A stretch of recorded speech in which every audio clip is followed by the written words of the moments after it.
Welcome back to the PreVetted Podcast, where we spotlight extraordinary people and remarkable talent reshaping our world. Today, I am joined by Justin Marcucci. He's president of Apexon, a digital engineering service firm backed by Goldman Sachs Asset Management and Everstone Capital. Justin's career spanned more than 2 decades in digital. He founded and ran Nickelfish, the interactive design agency, for 13 years, then served as chief digital officer at Endava for nearly a decade after Endava acquired Nickelfish, and now leads Apexon's global commercial organization. He brings a rare combination of founder instincts, design-led thinking, and executive scale. Justin, welcome to the show. Yeah, Federico, thank you for having me. Really appreciate being on the show. I am honored to have you here today. So for people meeting you for the first time, can you describe a little bit more of what you're doing? What I'm doing. So as president of Apexon, my responsibility is to help shape the organization and ensure that we're delivering the kinds of services that our clients need. We're in a services business. It's the client's needs dictate everything that we need to do. And my responsibility, along with the balance of our leadership team, is to ensure that our clients, their problems are being solved. We're providing a service that satisfies the needs that they have, and we're allowing them to evolve into this new AI world that we're all being rushed into at an amazing pace. So it's exciting. It's a great and a terrifying time to be in the technology services space. That's for sure. Yes, I mean, I agree. It's both. It's a lot of fun. It's both exciting and terrifying at the same time. Yeah. Well, it's interesting. And over the course of my career and the career of a lot of people that are in this space right now, we've had a number of these kind of watershed moments, whether it was .com or whether it was the mobile revolution or everything going digital or now, AI. There's been so many of these events, and frankly, I can't think of any that have had more monumental change and sweeping change to the industry than this one that we're living through right now. Everything that you thought was a constant is now being called out as a variable, and we're having to redefine everything as we go. Yes, I felt at one point I thought about software engineering as a football player, right? I mean, it's a bright start, short-lived kind of career, right?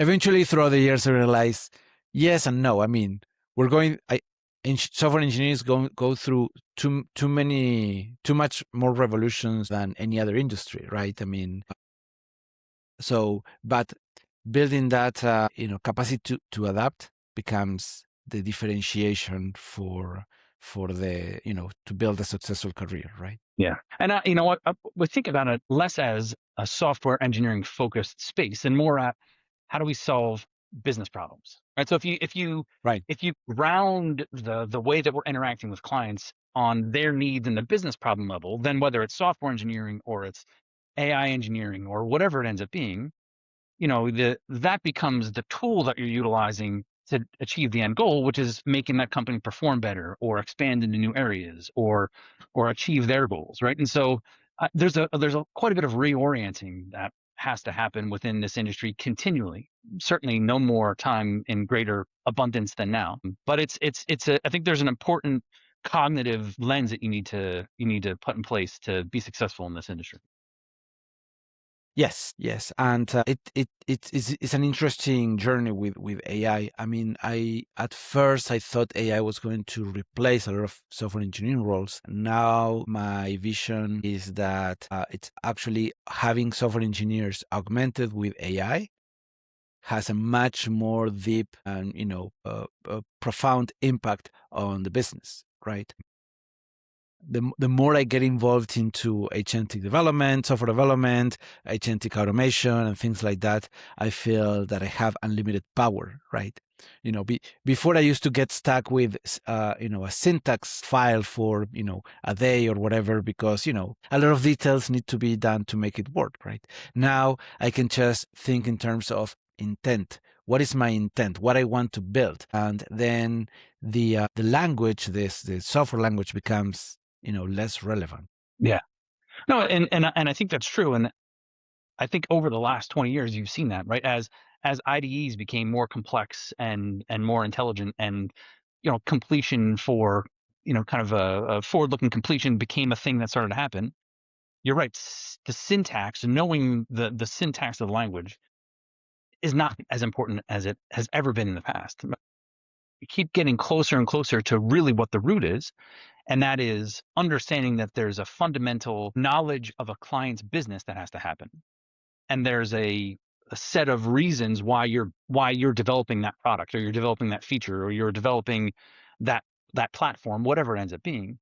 And the reasons and the influence and the intent of those end up being the most important part. So again, as we continue to create better and better technologies to enable the development of software, we're getting closer and closer to the core of just the problem. What's the problem?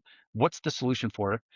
And while I think AI does an amazing job in being able to expedite that process and accelerate that process, at its core, there's still going to always need to be humans looking at the landscape, making decisions about what is the best course of action, and then giving the necessary guidance and direction to whatever tools, AI or otherwise, that are going to then implement and execute that vision. But I don't think that we'll ever be in a position where humans won't be required at some point of that process. And I think history has shown us that that's what happens when there's a big industrial revolution or a technology revolution. There aren't less jobs, the jobs just shift. And I think that's what we're in a position of seeing right now, is we're just all shifting our skills into another area. Right. I completely agree.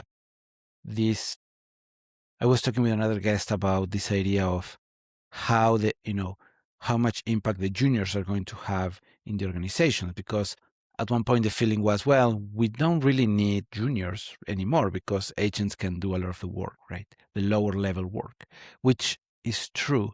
But kind of the conclusion we arrived is they're going to have a different subset of problems to work on than how we grew up, right? The problems that we grew up facing when we were juniors, right? And they're going to be different, but the same basic skills still are required, being able to learn, being able to adapt, be resilient, and understanding the impact on the business, right?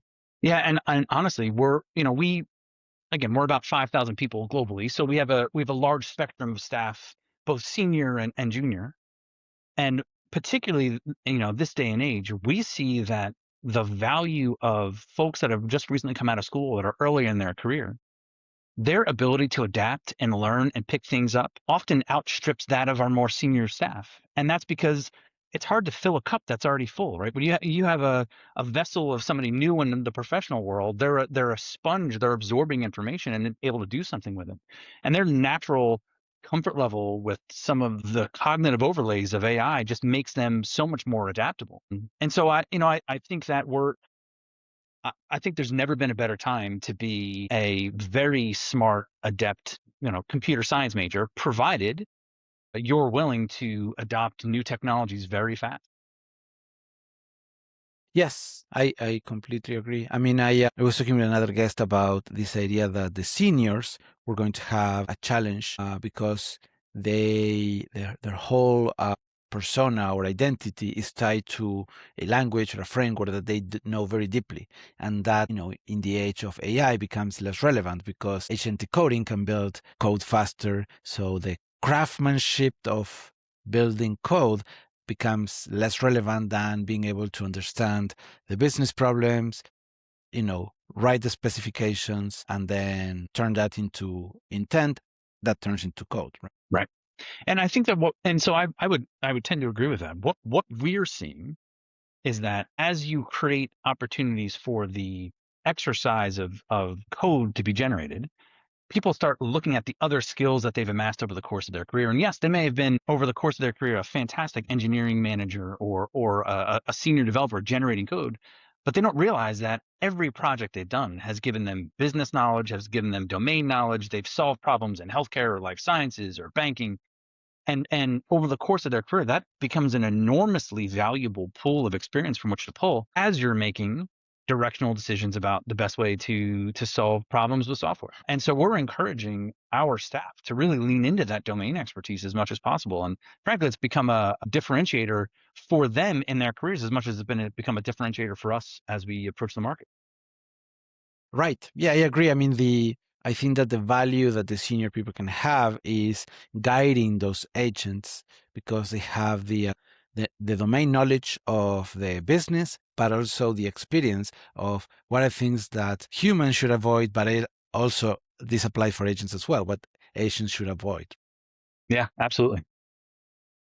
Yeah, and that's where I start feeling this unlimited power thing because now things can happen faster in a way, right? And I used to pair program with juniors and mid and seniors, and that was my I built a practice around the pair programming because it was this idea of you can have somebody that you can walk through the problems, right, and make sure that what you're building makes sense, right. Now I feel that I can do that with the agents, where I can pair program with the agents.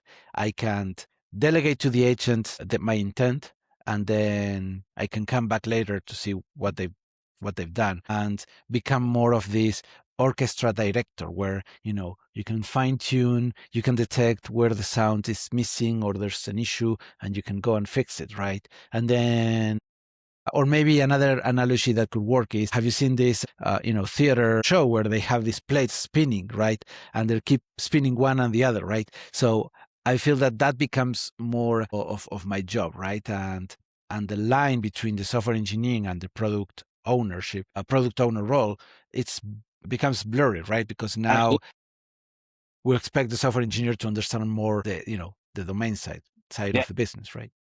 I think it's important. I think, and again, I have a design and a product background, and so I always return to that as kind of core principles. But I think it's incredibly critical that everybody that's involved in a program understands the core business rationale behind what you're doing, and can think about and use empathy to put themselves in the position of the individual that's going to use the software that they're developing. I think empathy Right. is wildly underrated as a core skill set within the software engineering space and product design space. Without empathy, we build a bunch of crappy software as an industry. And the best software is able to very consistently and concisely identify the mental state, the behavioral load of the individual when they're using that software, and then provide a set of features accordingly. And I think it's critical. And I hope that we never lose that as an industry. I think we probably won't, but I think a lot of times we've all used a bunch of crappy software in the past, and it's amazing how frustrating it could be if the people that designed it didn't have the wherewithal to put themselves in your shoes. Yes, I agree. I mean, and that's a philosophical difference skill between a software engineer and a product owner, or the traditional role, right? Because the product owner was more focused on understanding the users, and then from there turn it into requirements, and then the software engineer was in charge of turning those requirements into software, right? But now we're expecting the software engineer to be able to do a little bit of both roles, right? Because now they have the ability to do so, right? And I see that as an opportunity and as a challenge, because for a lot of software engineers, and I consider myself that I've been having that challenge as well, is being able to understand people, understand users, right? Has been more difficult for me than understanding code, right? Because it's a different problem nature, if that makes sense, right? Yeah, absolutely. And everybody comes into this industry with their own background and their own bearing, and the things that they do naturally, and as a point of order, and then the things that they've had to learn. I'm the inverse of you, right? I approach this from a design and an experience background, and had to learn engineering principles and architectural principles and that sort of thing. But that's what makes a good team. And honestly, the best teams are comprised of folks that have completely different backgrounds. Like, give me 10 different personality types, 10 different background sets, and that'll make one hell of a cross-functional team. And that's how I want our teams to be operating. People that have different experiences and different backgrounds. You get the ability to triangulate the right solution becomes infinitely easier if everybody's approaching it from a different direction. Yes, I agree. I mean, I think that we can come from very different, lifestyles, or schools of thoughts, if you like, and then being able to work together in a project and contribute from these two perspectives, right? Yeah, I try to think of this in terms of percentage sometimes, because it's we learn a little bit of one area, a little bit on another area, right? And then we kind of have our weaker areas and our stronger areas where we can contribute more, right? And is that contribution, that rich contribution, that actually allow us to build a better product and deliver much more value for the customers. Yeah, absolutely. Yeah. And tell me a little bit more about what makes, Apexon different than other service companies. Yeah, so I think Apexon is a really interesting business, and I'm thrilled that I was able to join and step into this role. People that were a part of the business long before I got here made some very, very smart choices and some great investments, particularly in the machine learning space. This is kind of before AI had really been catching on, but kind of in the late teens, kind of in and around COVID, as Apexon became the organization that it is now. They made some wonderful investments with some folks that understood modern data architectures, modern data strategy, were well out ahead of the curve as it started to relate to training neural networks and machine learning protocols and all those sorts of things. And that has put us in a position now, as we're a scaled organization delivering across, several geographies, where we have the ability to take our domain and strategy competencies, so our ability to have consulting-led conversations around business problems within the industry, and combine that with two different things. One, this notion of cognitive architectures and the value that we can create within an organization by thinking about their data architecture and their overall architectural schema in a much different way. And then the execution scale that's we bring to bear through harness engineering, right? And harness engineering for us is the way that we incorporate a set of dozens and hundreds of agents into a containing harness that can be installed and work within an enterprise software engineering framework that allows us to contextualize all of the institutional knowledge about the way an organization works, how they operate within the guardrails of data compliance and high regulatory compliance. As 70% of our revenue comes from highly regulated industries in banking, financial services, healthcare, and life sciences. This context that is in part and imbued within the harness that we built gives us the ability to engineer software utilizing the newest advancements of AI in a way that is reasonable at an enterprise scale, is far more cost efficient from a token utilization perspective.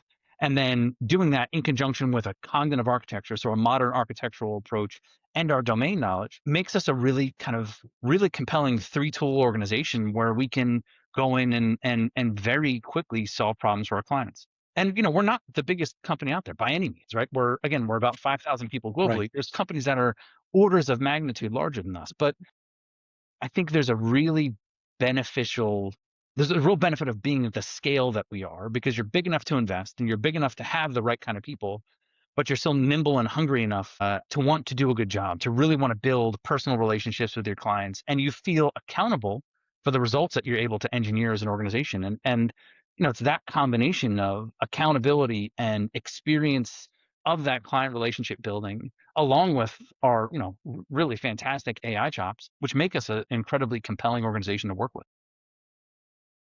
Right. I like the keyword that you're using, accountability, because with that you build trust, right? And with that, then of course you need the execution, right? But being able to provide that honestly and transparency, and then I feel that accountability comes first, execution comes second, right? Because we can find issues in problems on the way, but if we can be trustworthy, then those bad news are going to be taken properly. Yeah, I couldn't agree more. I mean, we're in an industry where everything is hard. Technology is intrinsically difficult, and particularly when you're trying to do new things with it. So any engagement that we embark upon, or product that we're in a building, there's going to be stuff that's tough, or that is wrong, or there's going to be issues that arise that nobody foresaw. It does come back to trust. It does come back to the client's trust, based upon the fact that we've given them reason to trust us, that we're going to do the right thing for them and have their best interest in mind. And frankly, show me a problem, show me a project that has had no issues or has had no complexities arise, and I think you're probably doing the wrong thing. The most impactful deliveries that I've ever had for clients over the course of my career have been fraught with problems, and that's because we were inventing, we were trying something new, we were pushing the ball forward within that industry, And when we came to those problems, we just had the relationship with the client and the confidence in ourselves and the honesty to approach it candidly, say what was working, say what wasn't working, and then come up with a solution that allowed us to move past it. But without the core trusting relationship between client and partner, you're doomed. You won't be successful in this industry. Right.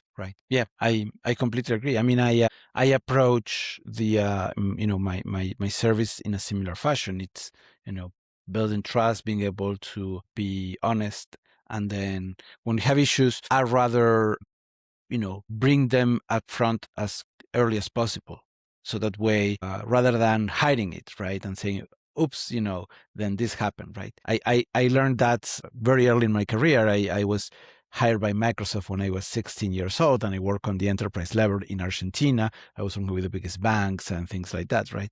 So I saw firsthand how important was that building the trust and being able to. Argentina is more egalitarian than other countries in Latin America, and the organization taught me about the importance of being able to bring good ideas, right? Being able to speak up good ideas, right? So the idea was more important than the hierarchy, right? And and of course there was a time, a place to kind of bring those ideas or push back, right? So learning that etiquette was the first step, but then being able to speak up and say, "Hey, I have this idea," and sometimes were good ideas, sometimes were not, but being able to say that builds the trust within the team, and that now that I'm on the leadership side, on the management side, I teach my team to do the same, so that way when I speak with a client, I know what my team can deliver, right? And I have that support, right? And that's the sign of good leadership. I mean, again, everybody is the folks in this industry are generally incredibly intelligent, mind-blowingly intelligent sometimes, regardless of where they are in their career. And as a result, a great idea could come from anywhere. It's important for us as leaders to encourage the team, to inspire people to speak up and ensure that the environment that people exist within is as accommodating for that openness as possible. And that's tough. And it's particularly tough when you mix clients into the equation as well, because there's all kinds of other undercurrents that are happening commercially or relationship wise. But you just have to support a transparent environment and select your team accordingly. Who is going to operate well in an environment where trust and honesty is the most important thing, and talent and the rest of the reasons why people are sitting around the table can really shine because people aren't feeling oppressed or their ideas aren't being shunted to the side. I learned in Mexico that I need to kind of encourage people to speak up more. Coming from Argentina, that is more egalitarian, people are more used to speak up, right? And here in Mexico, I found that with a lot of the people that I work with, that they were a little more, afraid to speak up, right? So being able to build that courage and being able to do some collecting feedback indirectly, so that way they will feel more, in a safer environment to speak up, became a significant difference of something that needed to work with the team to build that internal trust. Yeah, and that's hugely important. I mean, again, in the services space, clients want thinkers. They want to have teams of individuals that are going to go and identify problems for them, as Right. ensuring that they've, as the client, thought through everything, right? So I think it's critical that the environment is created in a way where everybody's encouraged to speak up and nobody is just a blind order taker. Yes, there is certainly a reticence to speak up in certain cultures, and that's, again, hundreds or thousands of years of cultural dogma driving that. But this day and age, I want teams of people that if we're making a bad decision, they put their hand up and they're like, "That's a terrible decision. We shouldn't be doing that." That's the real value. Right. And particularly when the advancements in AI are going to start to remove or shift some of the value from execution onto decision making, the importance of people being able to make and participate in solid decision making is that much more critical. Yes, I completely agree. And being able to make alignments between everybody on the team, even though it could be cross border, becomes much more important. particularly in the age of AI, because now everybody has their own agents, so they have more accountability, responsibility, productivity, right? So one day that a developer works in the wrong direction, it's the equivalent of, I don't know, 10 days before AI, right? So the mistakes are more expensive. And it's funny that all of these industries always boil back to one thing, which is people have to figure out a way to communicate, right? And particularly like you're saying right now, if for some reason teams haven't communicated and an engineer goes off in a direction with a bunch of agents and makes a whole bunch of progress, but it's the wrong way, that's not a technology failure. That's a communication failure. And particularly after COVID, when all of a sudden everybody being remote all the time meant non-co-located teams or was the norm, you have folks from completely different cultures interacting, whether, Indian or Argentine or Romanian or Mexican or the US. You have very different cultural backgrounds, very different predilections towards how they like to communicate. But at the end of the day, it comes down to, have you built an organization or have you built a team shape or a culture that allows people to feel comfortable enough to communicate? And if you can do that, then you're probably going to be in a decent spot. Doesn't mean that the problems you're solving are going to be any less hard, but at least you're going to be much more efficient as you go about them. Right.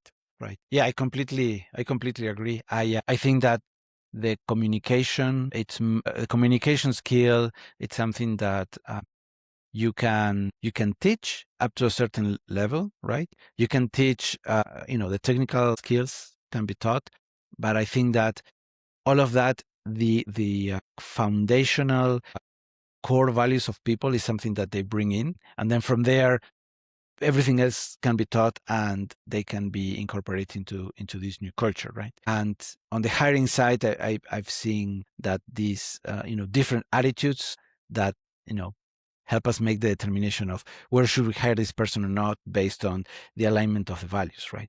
Yeah, and again, good people exist everywhere. For me, it is the overlay of the cultural realities of where that person grew up that you just have to be cognizant of. Like, again, I worked for a British company for a very long time, and Brits are, wonderful people.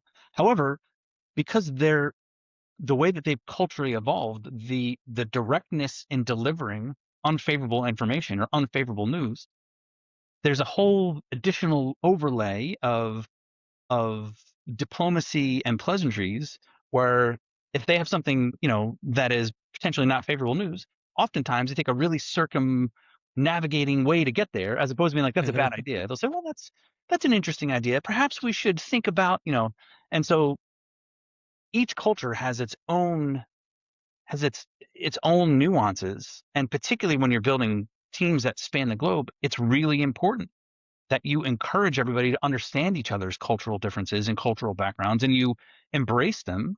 But in those, if you're not honest about that, that can create misalignments. That can create a lot of inefficiency. And I think that anthropologically, it's a really interesting overlay that people 100 years ago didn't have to worry about, because you didn't have interactions with people on the other side of the globe because it was technologically impossible. So these are, right, from an evolutionary standpoint, a lot of problems that are new to our generation and new to our way of working. And in 100 years will be a completely different set of problems that technology of that day will have created that, we wouldn't have been able to conceive now. Completely agree. I mean, I'm finishing my book about managing cross-border engineering team, and I call it the invisible distance because of what the situation that you're describing. It's hard to see on the organization and the document how people talk about bad news, right? And as a manager, it is our responsibility to make the necessary changes for them to be able to feel comfortable to speak up, right? And giving them the opportunities to do so, right? So yeah, I agree with you. In Latin America, what I've seen happening mostly is that they overpromise and underdeliver out of love, right?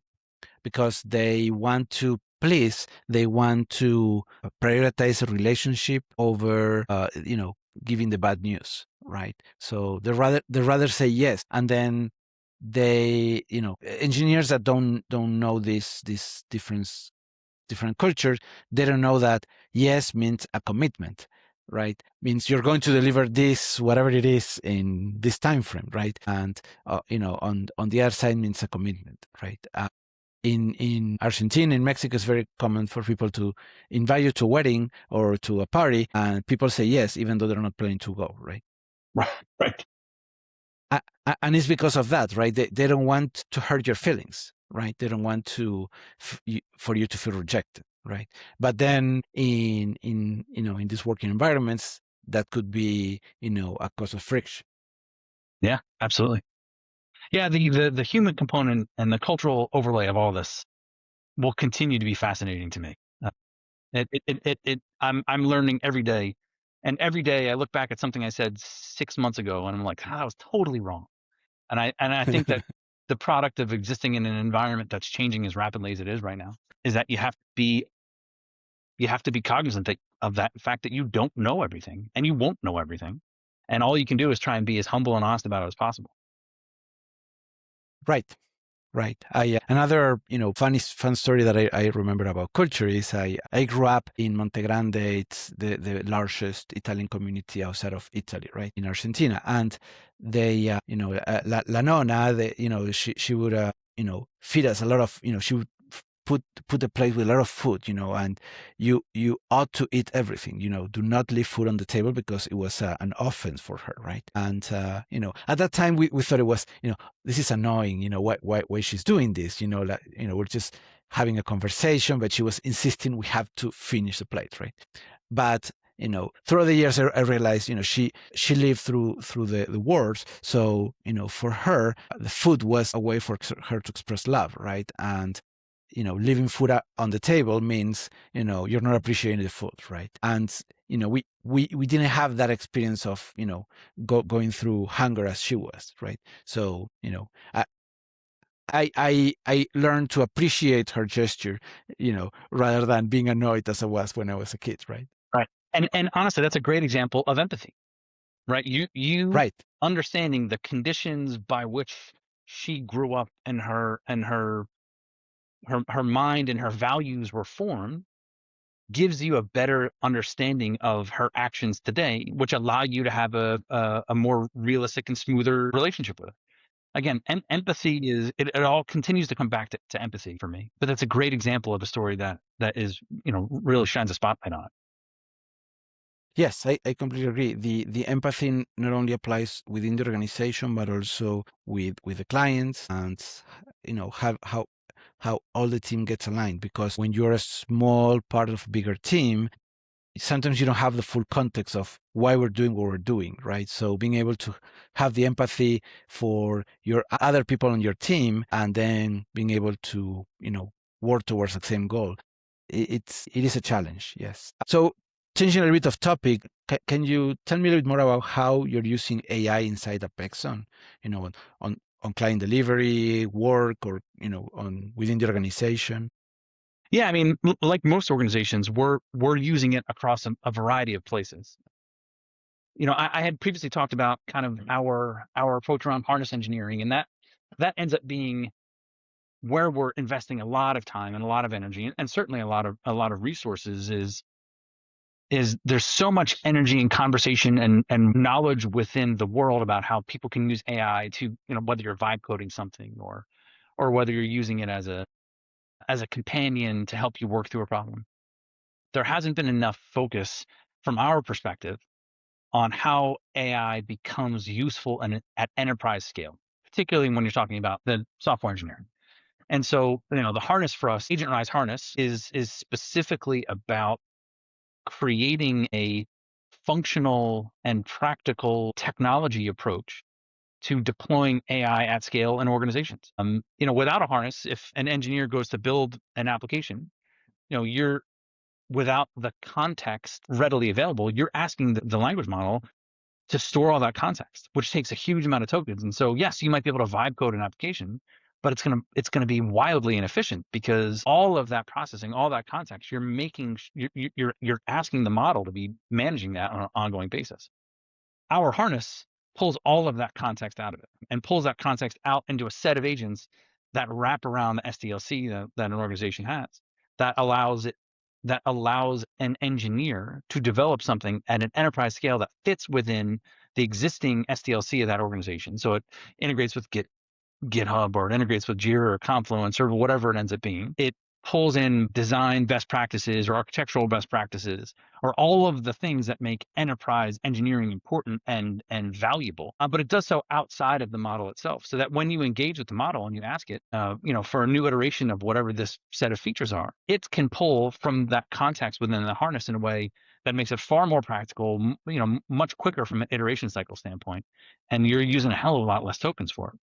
But the most important part is that approach with AI allows that AI to exist across all of your engineers in a consistent way, where individual engineers can contribute to a large scale program without having to worry about conflicts in stylistic engineering approaches or development approaches, or again, design best practices. So from a client engagement standpoint, we're really excited about what our agent-wise harness can do to make enterprise AI use at scale for engineers. And then in other areas of the organization, again, on the commercial side, we're using AI to help us identify prospects based upon signals in the market, helping us to understand specifically what's happening within an organization by doing a bunch of really deep research, and then analyzing the predilections of that organization and the way that they engage with partners, or the problems that they're trying to solve, or the jobs that they have out in the marketplace. There's a huge amount of disparate areas where we're using AI, and frankly, a lot of our AI knowledge and experience has come from implementing AI to think through the way that we run our finance function in a completely different and automated way. Or we've replaced all of our systems of record from a people standpoint with an agent-based platform that we built, because it was the right way to do it for us to operate at a level of efficiency necessary and provide the best experience for our staff and for our employees, without having to pay crazy license fees to a lot of these kind of off-the-shelf software providers. So we've adopted AI broadly and deeply across a lot of the organization, and it's made us a much better partner to our clients as a result. Right. Yeah, I think it's very interesting what you're doing with Agent Rise. Being able to have a harness becomes much more important for enterprise, because I think that the issue with agentic development is that they learned from the available code, but they haven't been able to learn from enterprise. So enterprise has a unique set of challenges and styling code that requires specific tuning and customization for that organization, right? And you cannot read, well, up to a certain point you can, but you cannot compare, out in the wild coding versus, or vibe coding versus being able to add code within an enterprise organization. It's a whole different ballgame. Yeah. And, the reality is, again, I'd indicated that, 70% of our revenue comes from banking and financial services and healthcare and life sciences. Those are super highly regulated industries that require a huge amount of traceability and contextualization of the decisions that are made and when they're made, and all of the necessary artifacts that need to be generated to exist within kind of that SDLC are required. And so it's born out of those requirements that we've developed this harness, because we need to be able to do things for our clients better. And this was the right way for us to approach. If we worked for all startups where there was like a 2-person dev team, we'd probably have a completely different solution, because we'd be solving a completely different set of problems. But fortunately, we're working in the industries that we are, and we're generating value for our clients as a result. Right. Very interesting. You were talking about working with highly regulated industries. How can you build trust on the outcome of the agents, considering that they're non-deterministic? Right. It's a fantastic question. There's a level of participation that we have to have as a partner when we work for a massive organization, understanding that the software that we write or the code that we generate is going to be one small part in a much larger project, which is the part of a much larger program, which actually drives company performance. And so at that point, we're looking at what are those KPIs that we can use to show our clients that we are delivering accountably, and that we're delivering efficiently, and that the work that we're doing is impacting their company performance. And at that point, we're monitoring everything from the velocity, story points per month that we're generating as we're working through things, looking at a test case, successful test cases as they're passed after we do deployments. And there's a number of different KPIs that we're using to validate, and we're held accountable to as we're working in these highly regulated industries, so our clients understand that we are positively contributing to the performance of the organization. When you start to deploy agents to do some of those things, the observability of those agents ends up being even more important. And the way that we approach it is that we want to look at anything that we've built that has an agentic component. We want somebody to be able to look at that output a week later or a month later or a year later and not know that it was delivered by an agent or delivered by a set of humans. It has to be indistinguishable between the two. And the reason is because there's a level of responsibility and documentation required when humans are generating software in a large enterprise environment that we want our agents to be responsible for the same way. And that level of observability is critical, but it also means that, again, as we're building anything from an agentic standpoint, a lot of the energy of those agents are ensure that they're creating and inserting the necessary artifacts into that SDLC that our clients have. Right. I think you mentioned before very quickly an important aspect that is data, right? I mean, a lot of these AI transformation projects ended up, or the bottleneck becomes the data, right? The data has to be available for the agents to operate on. And then the other thing that you also mentioned is context, right? If you provide too much context to an agent, then the quality is going to be lower, right? So being able to provide the right context becomes the other significant difference, right? So I think that those two are nuanced, but important to mention that it's a difference that Agent Rise is bringing to the table. Right? Yeah, I mean, and it's interesting. So many organizations these days are like, if you think about some of the newer companies that have forward deployed engineers, and they look Palantir or otherwise, they build these teams of these really high end AI architects and engineers, and they go in and they solve these business problems. That's great if the organization has a modern data architecture that sits behind it. What we are finding is that most of the organizations that are hiring these kind of forward deployed teams to come in and use AI to solve these complex business problems, the first thing they come up against is, well, we can't actually do that practically. We can build you a pilot of that, but we can't do that practically because none of the necessary infrastructure is in place. So the way that we have a tendency to engage is that when we talk to our clients, when they share with their kind of AI aspirations with us, 8 times out of 10, we'll say, okay, those aspirations are wonderful and we can help you get there. However, there's a bunch of foundational work that we need to do to enable your enterprise architecture to exist in a way that can leverage AI. And that always starts with data cataloging assessment and identification of the use cases that are both either generating data or absorbing or ingesting data from other systems, which necessitates an entirely new cognitive architecture and underlying data schema that sits within it. All of that foundational work has to happen long before we can do any sort of AI in a production capacity. And I think that's a big difference of how we're engaging versus how some kind of newer, snappier AI, services companies are providing, which is I don't consider building a pilot that's cool a win. That doesn't help anybody. Yes, it shows and it might align a bunch of stakeholders that there's some real potential value here, but you can't launch that into production. I want to build a sustainable, production-ready, AI-enabled platform or product on an architecture that has the correct foundational components to do so. And Agent Rise and our approach with cognitive architectures give us the ability to do that in a way that, frankly, is allowing us to grow as an organization. And I'm super proud of being a part of that. Right. I think it's very interesting what you're talking about. Like 90+% of the pilots fail, but it's not because of the pilots. The issue is you can show a pilot. It's very, because it's the best case scenario, right? The issue is when you want to implement that, and then you find the large complexity of scenarios, a lower data quality, a lot of the issues that you need to fix in order to make that new workflow actually provide value to the business. Yeah, correct. Yeah, and we're seeing that problem over and over again. And again, we can fix it one client at a time, but at some point, for all these organizations to deploy AI in enterprise production capacity, you have to solve the foundational data architecture problems first. Right. Right. Yes, I completely agree. And I think that we were kind of talking about it, and I wanted to land it connected to this topic is accountability. You talk about accountability, and we were talking about accountability in the context of people.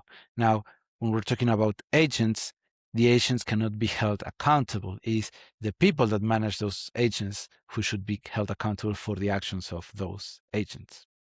Absolutely. And that's the fundamental shift in approach that we all need to take from an industry standpoint, which is we're not just responsible for the code that we generate or the products that we design. We're responsible for the technology we've built to design and build and code those products. And Right.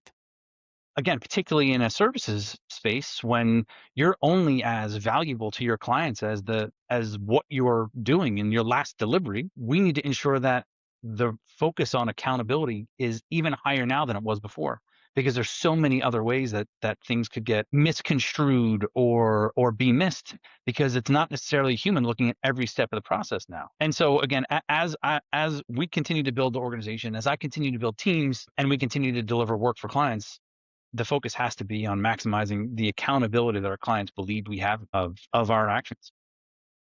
Right. Right. Justin, we're running out of time. I truly appreciate you being here today. I think that the work that you're doing is amazing. I'm looking forward to see where you take Apexon next. Any final remarks, any final advice before we wrap it up? I think advice to anybody out there that's in the technology space, which is always remember that people will remember you based upon how you made them feel. And the residue of that experience is based upon how much they've trusted you and how much they believe what you have to say. Prioritize being a good human with your clients. Prioritize being a good human with your teams. Prioritize being a good human with those people that you work, because at the end of the day, all of this other technology, these are just tools that we have at our disposal. But the ability to work successfully together is based on the fact that you trust the people that are around you, and you've given them reason to trust you. So what I always say to my teams, and will continue to say to my teams, which is be honest above all else, and that will put you in a position to be successful. It might not be easy, but it will be in the long term successful. So again, when you're dealing with Apexon, you're dealing with our teams, understand that we'll always be in a position where we will be as honest with our clients as we possibly can be. And it's as important for everybody in this industry to be as honest with each other as possible. Amazing. Justin, truly appreciate you being here today. Thank you very much. Yeah, thank you, Federico. Take care.